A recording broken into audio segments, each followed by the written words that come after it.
यदि जग में रहूं तो ऐसे रहूं जो जल में कमल का फूल रहे। मम अवगुण दोष समर्पित हो भगवान तुम्हारे हाथों में। अब सौंप दिया इस जीवन का सब भार तुम्हारे हाथों में। आप जानते हैं इसका अर्थ क्या है? कि प्रभु, जब मैं इस संसार में रहूं, है ना, इस संसार में मैं रहते हुए ऐसे रहूं जैसे जल में कमल का फूल रहे। कमल का फूल रहता है कीचड़ में, कि हमारे आसपास, है ना, हमारे आसपास न जाने कितनी नकारात्मकता होती है। यहाँ तक कि परिवार के सदस्यों में भी कभी कभी इतनी नकारात्मकता होती है कि हम उनको भी नहीं समझ पाते। पर हमको चाहिए कि जो हमारी पॉजिटिविटी, जो हमारी सकारात्मकता है, वो जो सामने वाला है ना, वो उसको बदल दे। हमारी जो सकारात्मकता है वो सामने वाला जो है उसको बदल दे। इतनी हम में, हमारे इतने अंदर शक्ति होनी चाहिए, प्रबल इच्छा शक्ति, कि हम उनकी तरह ना बन जाएं जो हमारे सामने, हमारे जिस परिवार में है, बल्कि हम उन्हें बदलने की क्षमता रखें अपने अंदर, अपने सकारात्मकता से, है ना। क्योंकि देखिए, कीचड़, जो कमल का फूल होता है ना, वो अकेला ही होता है, आसपास सारा कीचड़ होता है। तो इसलिए हमें नहीं पता हमारे आसपास कैसे लोग कितने होते हैं।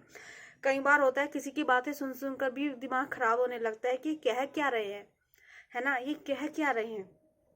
और बस आप अपने उस पर अटल रहिए, अपने प्रभु की भक्ति में, कि बस किसी का असर आपके ऊपर ना होना पाए।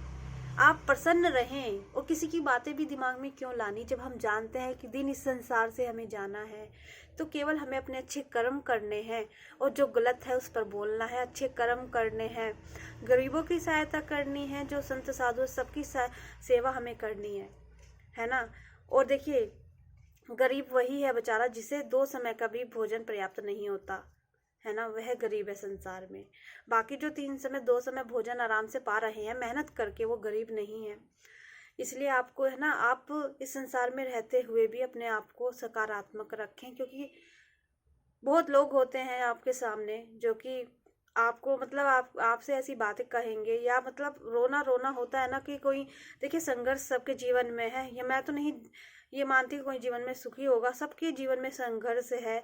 हर कोई संसार में अपनी अपनी परिस्थितियों से लड़ रहा है, सामना कर रहा है। कोई खुश होकर करते हैं तो कोई दुखी होकर, रो रो कर। तो देखिए, रोने से भी वही हल निकलना है, तो खुश होने से भी वही हल निकलना है। तो खुश होकर के उन परिस्थितियों का सामना कीजिए, है ना। तो इसलिए प्रभु कहते हैं, इसलिए यही प्रार्थना में बोला गया है कि यदि जग में रहूं तो ऐसे रहूं जैसे जो जल में कमल का फूल रहे। मम अवगुण दोष समर्पित हूँ भगवान तुम्हारे हाथों में। कि हे प्रभु, मेरे जो भी मेरे दोष हैं, मेरे जो अवगुण हैं, वे प्रभु आपके हाथों में समर्पित हैं प्रभु। क्योंकि प्रभु, सब कुछ आप पर सौंप दिया है। केवल जो आपने सेवाएं दी हैं, आपने कर्म किए हैं प्रभु, वो मुझे करने हैं। तो इसलिए तो इस प्रार्थना में यही कहते हैं बार बार, अब सौंप दिया इस जीवन का सब भार तुम्हारे हाथों में। है जीत तुम्हारे हाथों में, और हार तुम्हारे हाथों में।